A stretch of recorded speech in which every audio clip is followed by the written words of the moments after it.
guys, welcome to Trendy with Allison, and I'm Carly Zanoni, the Blonde Chronicles. Welcome to another episode of Trendy with Kim Allison, soon to be Kim's chair, I think. But that's another story for another day. Because for this episode, we're going to discuss why so many stylists in this industry, they're talented, they're working hard, they're fully booked, but somehow still broke and broken, truth be told. And I think we've been asking the wrong questions. So today, I have wisdom in human form, someone who figured it out, not just for herself, but she built an entire platform to help other stylists do the same. Carly Zanoni from the Blonde Chronicles is here, you guys. Carly, welcome to the show. Hi, thank you so much for having me. I'm excited to be here. No, I am excited to have you here. And I want to start off because I ask everyone, because I don't think we find hair. I think hair finds us. hmm Because I say this at the intro of many of my episodes. I feel like I've talked to so many guests at this point, and you weren't looking for it. Your parents didn't want you to do it. You're going to do something else, but somehow hair finds you. So tell us, Carly, how hair found you. Yes, that's so true. Yeah, kind of same thing. I went to San Diego State right after high school because I was like, I don't really know what I want to do. I might want to be a nurse, which now seems crazy. And then a year into it, like socially, I was having a great time, but academically, I was like, I don't really want to do this. So I went to hair school, and my goal was I want a job where I can sleep in late, which is hilarious because now I don't sleep in at all. So I'm like, oh, hairstylists don't start till 10. And then I wanted a job where I could make my own schedule. So that was really what drew me to hair, and I ended up loving it. So lucky for me. But yeah, I definitely wasn't. I didn't grow up being like, oh, I'm gonna be a hairstylist. I'm great at hair or anything like that. Yeah, and for me, I feel the same. I worked at a university for a decade, ASU, Mm. before I found hair. I just wanted to be a business owner. And it Oh was wow. something that I always knew I that came natural to me. I did it my whole life with hmm with the intention to not do that for a living, Yeah. right? Because Right. back when I was growing up, back in my day, because I'm Yeah. old, that was what you didn't wanna do. You wanted business cards, you wanted a two-income duo power couple, BMW life, and Right. hairdressing at that time was house slippers, drag yourself in, old ladies, like, it just did not Yep. look like a choice you wanna make back then. Totally. Yep. Yeah. Absolutely. Yeah. So, Carly, you've built a little empire as an educator with your platform, the Blonde Chronicles, which I had the privilege of learning about at when we met briefly in passing. I wouldn't say we were actually formally introduced, but you were one of the panelists at the Creator Con conference that I went to earlier this year, and very Yep. impressed by you, which is why I slid into your DMs. Oh, So, thank you. yeah, so tell us a little bit about that and what made it so successful, The Blonde Chronicles. Thank you. Yeah. So I never really I didn't go into hair. Well, when I started doing hair, oh gosh, 18 years ago, it wasn't really a thing of, oh, I want to become an educator, I want to become an influencer. That really wasn't a path that was possible in hair, which sounds crazy now, but it really wasn't. And so I started doing hair, just taking clients behind the chair and learning. And I really struggled, honestly, with anxiety and just feeling like, oh, I might have picked the wrong career. Like, I don't know if this is right for me. And then after 10 years, I started to feel a bit more comfortable. And my friend was like, why don't you come teach a class to my salon? And I'm like, I have no idea how to do that. And she's like, just do a client and tell us a little bit about what you're doing and we'll watch. And that kind of set off, I was kind of like, oh, I like this. And mostly what I liked was that the things that I really struggled with, like the things that really felt hard for me to do, a lot of other people are having those same struggles. So I was able to help them say, okay, well, this part of hair makes me really anxious, but here's what I do Mhm. so that it makes it easier. So that's kind of what my education started with, is just me sharing things that felt very hard for me and helping other stylists kind of make things easier. From there, I just was like, I guess I'll start teaching classes and see how it goes. And independent education was really taking off at that point. So I kind of was lucky enough to be in that at the time when it was working out and people were kind of starting to do that. And then came COVID, so I could not teach in person. And then I thought, okay, well, maybe let's try and do this online. And I launched my online education, and that was about 6 years ago. So it's kind of been growing from there. And I've dabbled in other stuff like, talking about social media, like we were saying at CreatorCon, or doing some like tools that I started selling, kind of stuff like that. But the basis of my whole business has been my online education, BCU.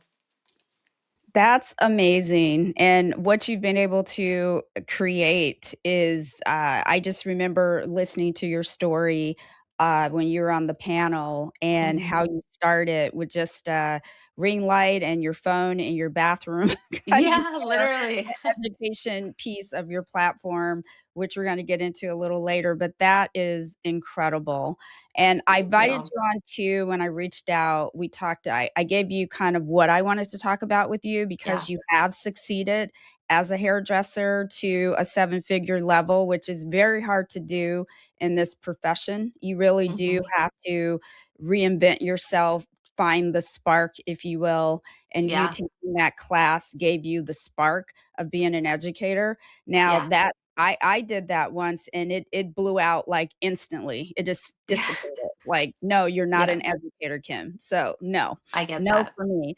But as stylists, like I was saying in the beginning, they're still broke in Right. general, right? You have the Yeah. 1% and then you have medium, a little bit of medium, and then you have everybody else. That's my opinion. Yep. My question for you is when did because I started doing hair in 1996, long Hmm. time ago. And it's been the mindset literally up into I think now. Maybe the door's Yeah. opening now. So when did fully booked become the goal? And who told us that that meant success? Do you know what I Right. mean? Like it Yeah. doesn't mean successful just because you're fully booked. Oh, totally. Yeah, I think that's a pretty common misconception because it really has been the goal is, for a while there was that tagline, six-figure stylist, like become a six-figure stylist, and everybody's course was that. And, I am a big believer in there's room for everybody in the education space, and everybody learns differently and has different stuff to share. So it's not really that I have any issues with. I mean, I don't have any issues with any of it, but I get it. Um, and I think that was the goal, like be fully booked and make six figures. And I think that has kind of shifted in the past couple years. I think you're totally right. I think people are more striving to make money, but still have the option to do what they want to do as far as the kind of clientele, and also to have a bit more balance. That's been such a theme of the past couple years is I don't want to work like 100 hours a week and still sometimes not have anything to show for it. But I do think sometimes with the like obsession with having a full clientele, because I was like that too. It was like, oh, I've made it if I have a full clientele. But a lot of times then Mhm. you get caught up in, how do I raise prices for those people? How do I actually make money with this? How do I cut back on my schedule when these clients are so loyal and blah blah blah? And then you kind of get in the trap of like you're stuck at your income. And I think we always have to just be thinking about just kind of like what's next. And you could have, like you said, you could be fully booked and make no money because you are Mhm. either just, I mean, for me, for a long time, it was every appointment was taking me like 6 hours. So it's like, okay, unless I'm charging $1,000, literally, I'm not ever going to make money because I'm seeing one client a day. And it just is not really a great solution. I mean, in the beginning, of course, and you're learning, but I think, yeah, a full book is not just the be all and end all of success in the beauty industry. I totally agree. Yeah, and you're right. There was that narrative of six-figure stylist. That was that was the baseline, Mhm. right? And Everywhere. to be that, you have to be booked and busy.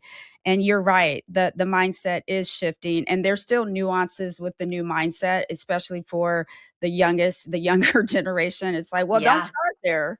I mean, you still you Right. still have Yeah. to pay your dues, uh, newbies. I mean, you do, Right. right?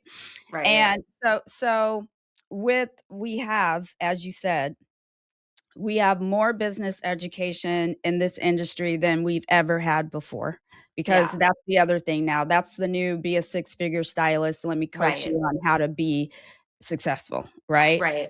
So Totally. why are so many stylists still broke, burnout, or even both for that matter? I mean, there's more than ever. Is it our mentality? What is it? Yeah, I think it's a bunch of things, honestly. I think a big thing is, after COVID, it was really a stylist's market. Like we could be very selective. People were desperate to get their hair done after not being able to. They realized, oh, I love getting my hair done, blah, blah, blah. And then slowly, I feel like it shifted to being a client's market where they're so selective. Any little thing that is not perfect gets publicized. I mean, lately, there's been these videos of people crying in their car on TikTok Yeah, about hair that, okay, fine, maybe some of it isn't the stylist's best work. Who am I to judge? But a lot of it is completely great and like they'll show the inspo photos and I'm like, ma'am, they completely nailed it. And I right. think that is discouraging. And the thing is, these people do this before they even tell the stylist, like, hey, I don't love it.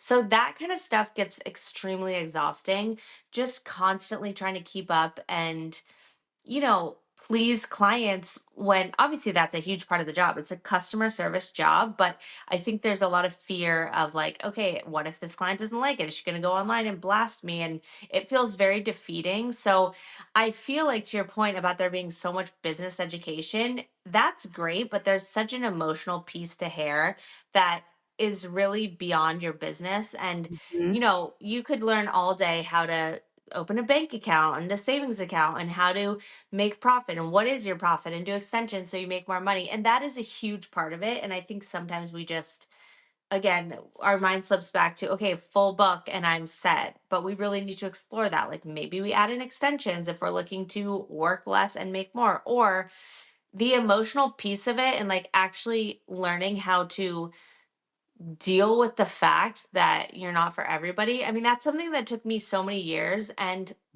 honestly, if people had been making those TikTok videos when I first started out, like I don't know if I would have continued. So I think there's such a big piece of it that is emotional that makes people feel burned out because you're constantly in that rat race of like trying to please your clients and doing whatever you can. And I mean, there's a million amazing clients out there, but those like two that weren't happy and blast you, like those stick with you. So I think it's a lot about that feels discouraging. Yeah, and you made a good point. Like generationally, we all came into the industry at different eras, Mhm. different times. So I talk about this now being a mother of adult sons. I'm like, Yeah. oh God, I have to parent you differently, but I don't necessarily Right. know how to do that. But with older stylists telling young stylists, so this is what I would have done and what you should do. Well, you didn't enter in the way they've entered in. Totally. You didn't have voices Right. constantly in your ear and in your face, and to your point, women crying in their car over their haircut, right? Yeah. So, it is a very emotional game today more than ever, Yep. so much exposure, it's Oh crazy. yeah. And that's a perfect segue into my next question, because I think it's information over versus implementation at this point. Yes. We get all this Totally. information, like me going to CreatorCon, and I haven't done a damn thing since. Did I make a clip? Did I go back and create a 3-second hook? No, I did not do that. I Okay. get that. So, right. So why do you think a stylist, just and starting with me, will spend $3,000, okay, on a hair class without blinking an eye, but Right. tremble at the thought of raising their prices by $20? Oh yeah. Isn't No, that wild?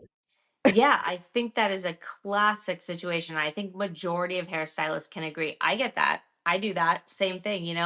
I think it's again just like there's a lot of fear and just what will happen if. And then I like to just go to the absolute worst case scenario. Okay, like literally what is the worst case, especially the price raising thing because this is something where I really really struggle because I am just an emotional discounter and we have this thing as hairstylists where we just think like we shouldn't get paid a lot. I don't know. And I do think that's like you were saying when you got in the industry, and even me, I started in 2007.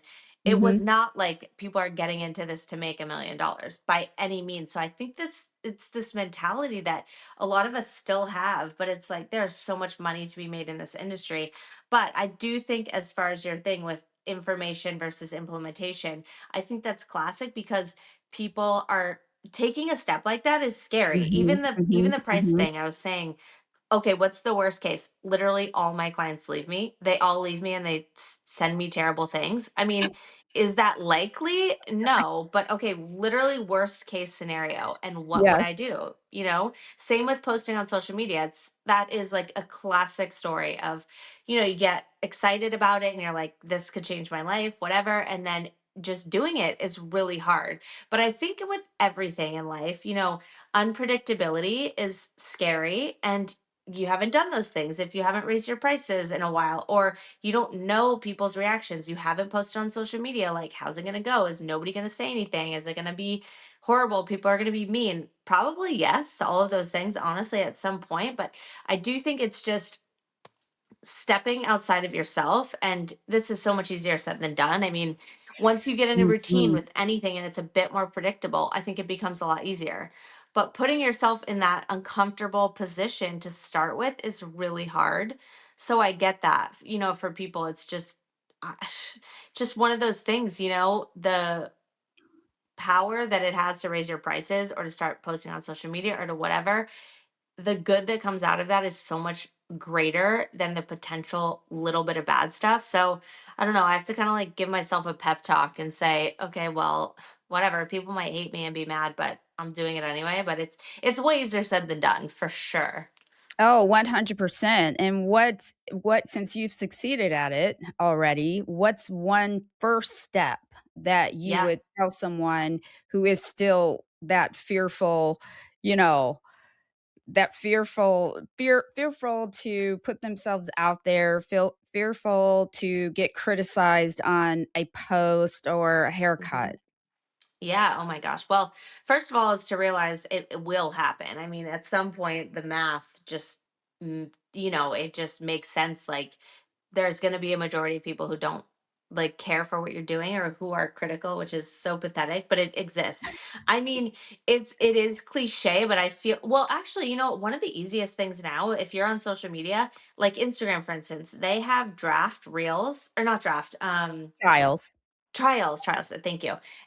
If you're like, I don't want literally anybody who follows me to see this, try it as a trial reel. Like that would be what I would do if I'm like, because part of what holds people back, I think, is the like embarrassment of other people that they actually know judging them for doing this, which I hate that we have that because it just shows that not enough of our actual friends are supporting us because people are judgy and whatever. But like, you can laugh at them when you're making a ton of money and they're still Mhm. sitting there like, oh, you're embarrassing. Like, okay, well, fine, but I'm living the life I want to live. So I would literally start posting with trial reels, and none of your followers will see them, but at least you get in the habit of posting and creating the content. That is the toughest thing I find, even with me, when I go in a like rhythm of not wanting to make content and not making a lot, it's so hard to pull myself back and actually make content and get on there. Once you're in the rhythm, it's a little bit easier, but I would say at least try that. And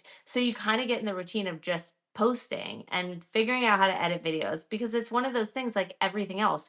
Your first highlight was probably pretty crappy, but like you got better because you did more. It's the same thing with posting content and editing videos. It'll probably take you an hour at first, and it's probably not going to be that good, but that's how you get better. And that's also how you figure out what your audience wants. So, honestly, I think it's pretty simple. Well, it's not simple. Again, it's way easier said than Right. done, but Yeah. it is just summed up in like, you just have to do it, and it will be cringe. If you're waiting for the moment when you're like, okay, I feel good and I'm not worried about what people think, it will Mhm. truly never happen. So just finding ways, if it's trial reels because you're embarrassed, or if it's like starting a whole new page where nobody knows you and you're like completely, you know, you're just this person that nobody knows. I mean, that could be an option too, but finding a way that you can get around those anxieties just at first, enough to at least do it, would be my suggestion. No, that's a great suggestion, and Yeah. would you say for somebody listening and they're like, "Oh my gosh, well, I don't have time," right? Right. So, as a first starter, beginner, newbie, Yeah. would and this climate of social media, would twice a week be enough today? Because I remember before, years ago, they'd say, "Well, just post as long as you're consistent. That's Yeah. more important than frequency." Is that still true today? I would say if that's all you can do, absolutely do that. I mean, I Okay, wouldn't not post because you're like, oh, I can't do it 5 days a week, so I'm just not going to post anything. 2 days a week is absolutely better than nothing. From my experience, I mean, nobody wants to hear this, but if you're trying to really grow, I think you need to post every day, at least 5 out of 7 days. I know nobody wants to hear that. It is a job, it's a pain in the ass. I agree. I mean, I agree.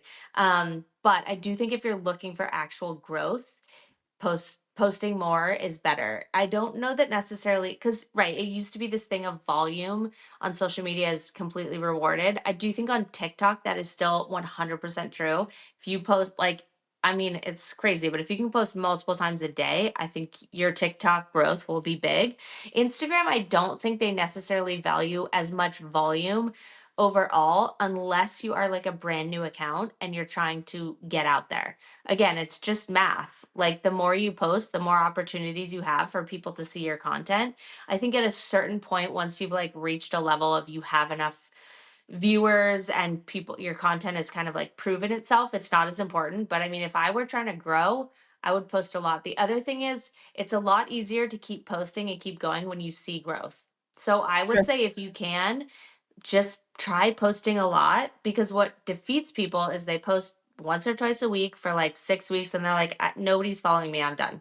But it's like, well, the math, once again, it's just basic, like, you know, No, you're 100% right, and I relate everything to the gym, and I know it's the yeah, analogy that seems to apply to everything in life, I swear. yep, But it's so true. if you start to see gains, if you start to see your body changing, why would you Mm-hmm. stop? But if you Yeah, stop, okay, if you do it right, once or if you do it for 2 weeks, well, no, right? right, So exactly. you make a great point. You know what still surprises me? How many stylists tell me they've never heard of Virtue Lab products. Found Virtue back in 2017 at a hair show, and I've been hooked ever since. I use it on myself, like this beautiful flourish right here. It's their hair thinning line. There's a full system. There's a shampoo, there's a conditioner, there's the density booster, one that's drug free, and the other one that has minoxidil in it, which is amazing, you guys. If you haven't tried these products, please do. And it's one of the lines I actually stand behind as a professional. Here's why it's different. Virtue is the only hair care line in the world that uses human derived keratin called alpha keratin 60 KU. Because it's human derived, your body recognizes it as its own and actually accepts it. We all want products that truly heal and repair hair, right? Not just make it shiny for a day. Virtue does that. It literally fills in the cracks in the damaged areas, strand by strand. So, you guys, trust me, you'll see results after one use, but after 5 washes, honey bunny, the hair will feel like a completely different head of hair. Soft, strong, and actually healthy. So if you're ready to stop masking damage and start repairing it, I know you're ready. Shop Virtue through my link today in the description. Support the show, support your hair. You'll thank me later. Bye. And I just had a guest on who has 1.4 million followers, and Mm-hmm. I started following him. Obviously, he posts at least 6 times a day. I mean, like, Yeah, yep. multiple times a day, every single day, and that is, I guess, what it took to reach that level of followers, right? You Yeah, know? and it is, I do notice when I'm posting a lot more, like I go through phases where I'm like I'm posting 3 times to 4 times a day, and then I get lazy. Like right now, I do post once a day just so I can stay consistent, but I'm not in that like super grind, like I gotta grow. But it 100% helps with growth, like without a doubt. You can see extremely clearly that it changes. But the thing that is important to keep in mind, it's not like you have to make 6 pieces of content a day. I have actually for the last probably literally the last at least 3 weeks, 2 to 3 weeks, posting once a day or more. I have not created a new piece of content, a single new piece. I have been like dissecting. We talked about this a lot at CreatorCon, Mhm. reusing old stuff with a new hook or in a different order or whatever. And that has been so life changing because I don't have this pressure of like, oh my God, I have to create like 50 pieces of content this week. So it does help to post a lot, but that doesn't necessarily mean you need to overwhelm yourself with like, I have to make 50 reels. Like that would be impossible, really. I mean, that would be crazy. I mean, talk about if you had to reinvent the wheel, literally Yes. every single thing you did, can you imagine? Oh, So yeah, it's exhausting. that psychologically makes so much sense, and Hmm. thank you for relieving all of Yeah. us who struggle on social media, that pressure Yep. of having to, uh, think of something new every single time. So, yes, I did Yeah. take away that from the conference. Right. Alright, Carly, I love a good trigger moment, so I know I'm Yeah. gonna trigger somebody with this next topic, Yeah. and I live for it, honestly.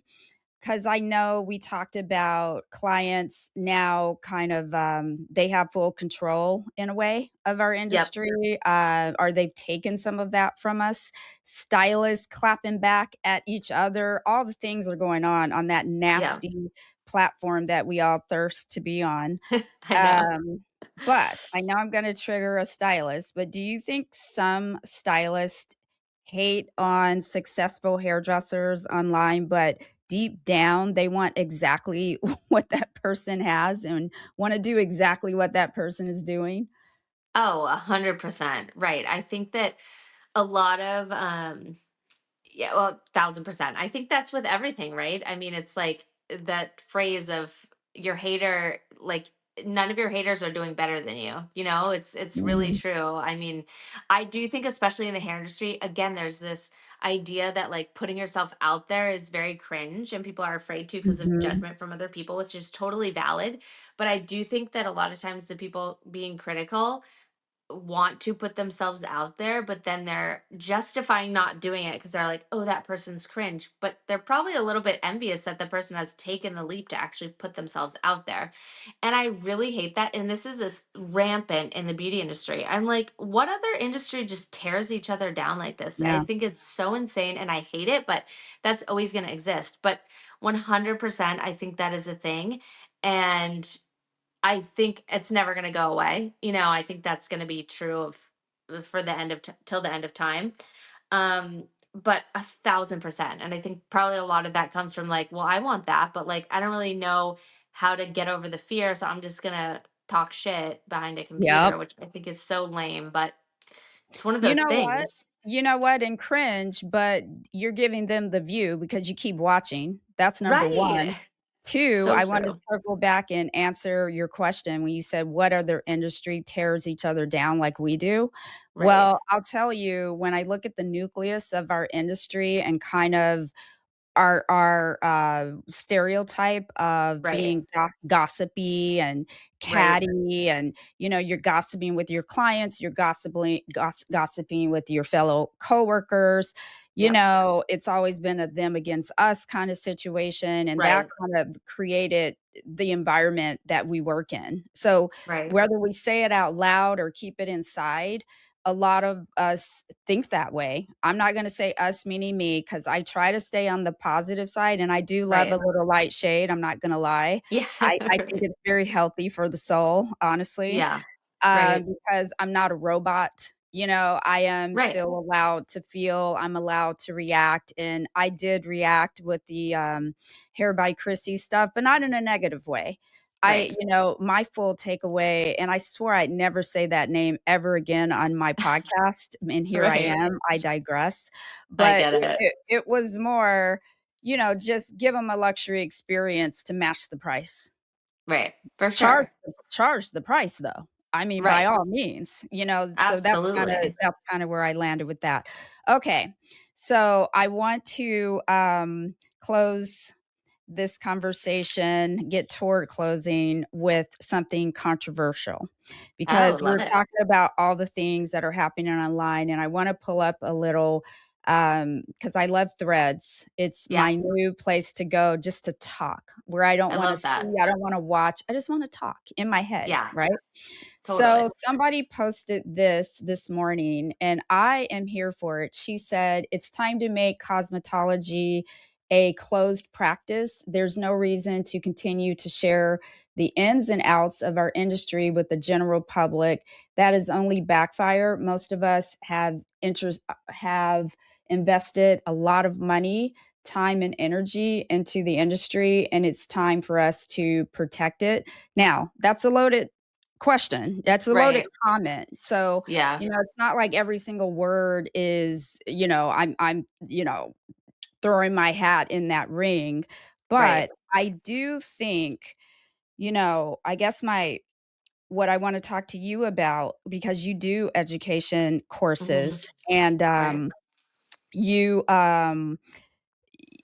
you're, let's see, how do I want to word this, because I try not to offend, but I always do anyway. No, But I get it. You won't hurt education, my feelings, I okay, good. promise. Education courses, because they've given hairdressers a road to building wealth. You're a prime example of that. But are we crossing the line with what we give away? And should we reel it in a little bit? Like, at bare minimum, at least require that people have a license? Because that's what is happening today. I Right. was in a class, online class, probably a virtual rather, a couple of months ago, and clearly by the chat, I was like, "Oh, wait a minute, these aren't hairdressers." Just the Got questions it. they were asking. Right. I Totally. thought, y y go. Sorry, Yeah, I go was ahead. gonna say that's super valid. And I've had people say that to me too, like stop giving away everything so people can do it at home.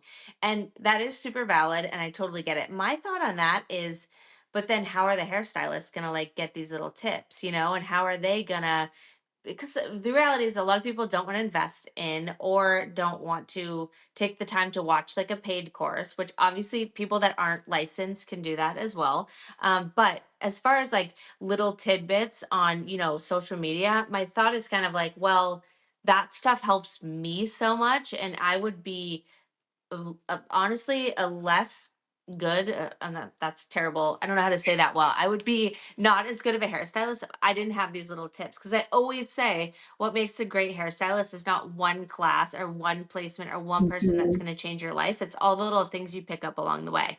But I always also say about the little social media tidbits, I'm like, if somebody could learn to do hair and like from my 1 minute clips, I mean, honestly, good for them. Although I did have somebody tag me on TikTok the other day, just a person, not a hairstylist. She's like, I learned all this from the Blonde Chronicles. I was like, oh, but I do think that that's an unusual situation. Like, I think that's definitely the minority versus the majority, especially that someone does it and it turns out well. But as far as like the paid courses, yes, I mean, you make a great point. I do think, again, I think it's highly the minority versus the majority. And I think a lot of people realize quickly that, okay, wait, like maybe I could do a root touch up, which people have been doing forever, but like Yeah. maybe I can do a highlighter on my face or put some foils in, but there's always going to be something that we can offer, like some value that they will never offer, that they can never get themselves at home. And I also think the people that want to do their hair themselves are going to find a way to do it, no matter if, like, I'm teaching them or somebody on YouTube who is not even a hairstylist but has learned is teaching them, kind of. But it is a great point. I haven't looked into really what it takes to like get a verification of a license situation, like for selling a course. I would imagine it's more intense than, you can't, I mean, depending on the volume of who's buying it, it'd be hard to like check everyone's license. But I mean, it's a great point, and I guess it's something to consider. I don't think we're at that point yet where like it's doing They're us much taking harm. over. Yeah. Yeah, because like I said, I do think people are gonna, if those are the kind of people that want to do their hair themselves, I think they're gonna find a way regardless. Like, Yeah, I think you're right, and I think that the same people are watching the same thing. Right. So and that's been through the test of time, throughout Exactly. history. The one that is the home hairdresser has always been the home hairdresser, always Totally. will be, and those even hairdressers who are licensed professionals find certain techniques hard and not worth it, Totally. right? Oh, So I imagine right. not having the passion for hair and going in Totally. and trying to do a balayage or get the right lift and all that. I'd be like, "F that shit. I Oh no, my thank god. you." You know what I mean? 100%. Yeah, and I Yeah. do it's a totally different kind of client. Like you said, I think there Mhm. are very few clients that love the salon experience and then are going to go and start doing their hair themselves and be happy with it. Like you said, I think the home hairstylist has always been that person and will always be to some extent. And I don't think learnings like, a video, a couple of videos or a course is going to transform like me as a consumer, you know, personally, like, we'll use the gym example. Am I going to go Mhm. into the gym by myself and try some things? I'm probably not because I don't know what I'm doing and I'm probably Right. never going to get results. Like, I am the person I will either need to hire a trainer or like go to a class where they'll tell me exactly what to do. I could try at home with like some weights, but like I'm not going to get the results I want. I mean, that's That's not a a great great example, but analogy. It's a great analogy because, like I say, I love the gym and everything leads back to the gym, in my right. opinion. So I love Yeah. that. Yeah, No, and it's kind of true. yeah, and your nuance, you're right, it's nuanced a little bit because it's now there's a flip side to it too. It's Yeah. creating jobs for the hairstylist who is a content creator Right. or who is trying to build their platform to educate other people. Like that's all it's all tied into the Yeah. same, you know, viewership. Right. And it's where do you draw the line? It's very gray and muddy So waters. true. Yeah. Yep, it's so true. It's a great point. Yeah, it's a great Yeah. thought to consider for sure. Yeah, thank you for that. Okay, last question. Yeah. What would you tell a young stylist who admires what you've been able to achieve in our industry? Oh, that's so sweet. I would say nothing is unachievable. It's often like people are looking at my content or someone else's what they've accomplished whatever and it feels like, oh well, I could never do that. Like, I am no different than anybody else.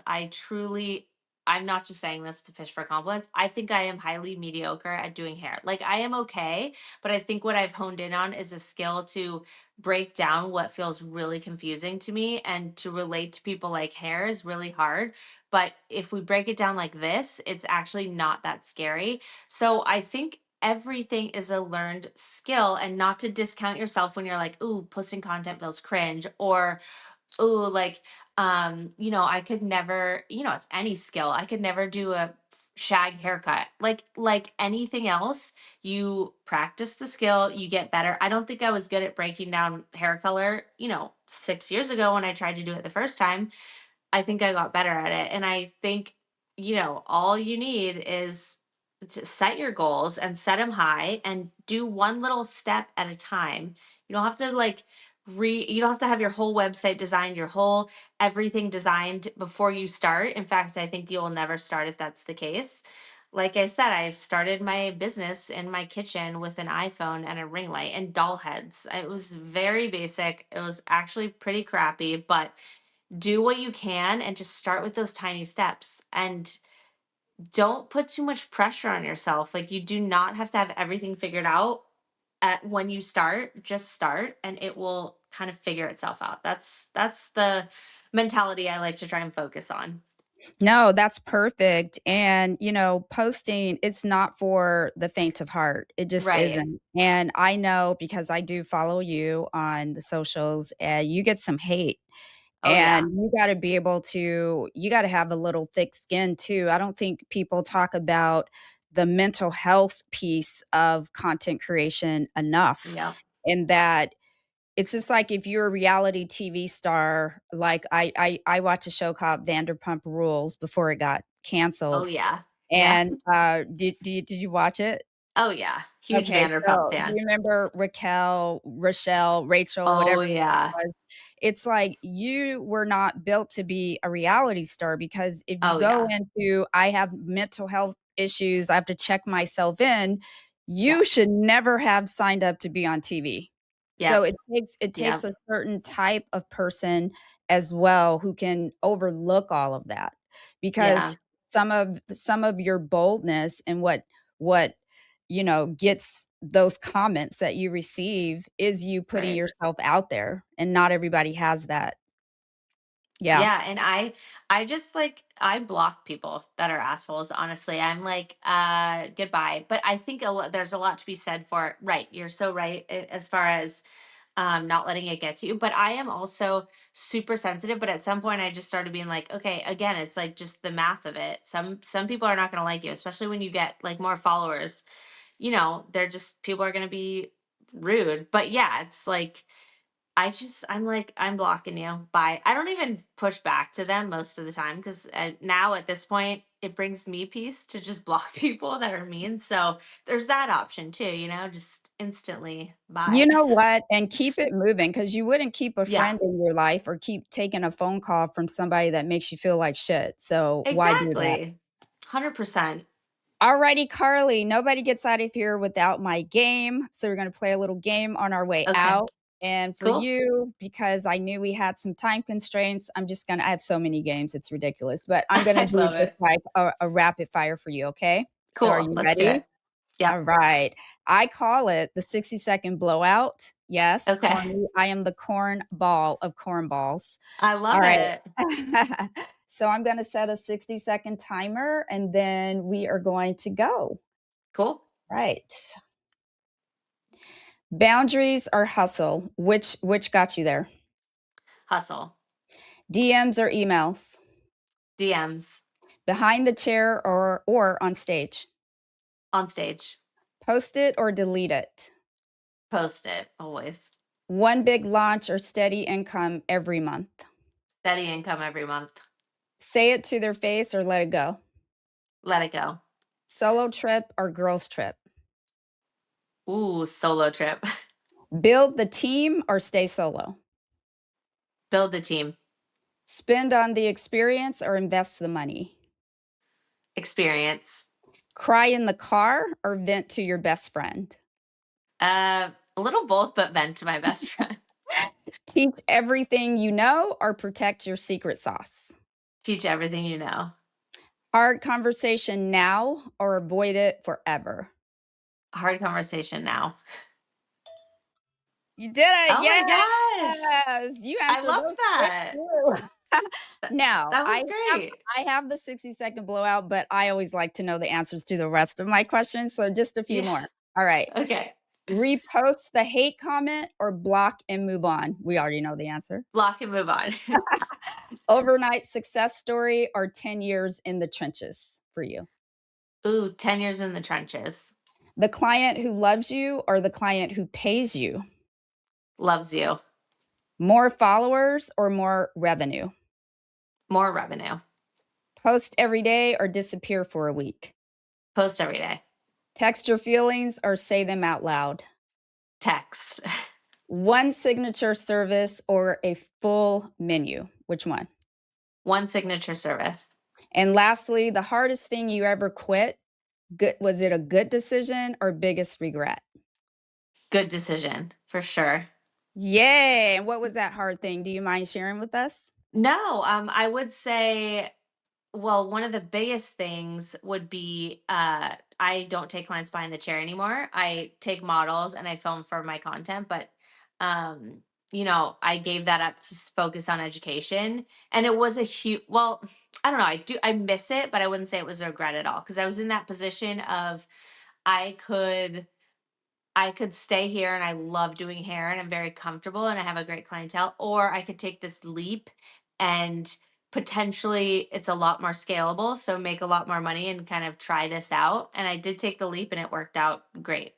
And I don't regret it. But I do miss being with my friends in the salon taking clients. But you know, I mean, good for you. Oh thank you, my friend. Oh my God.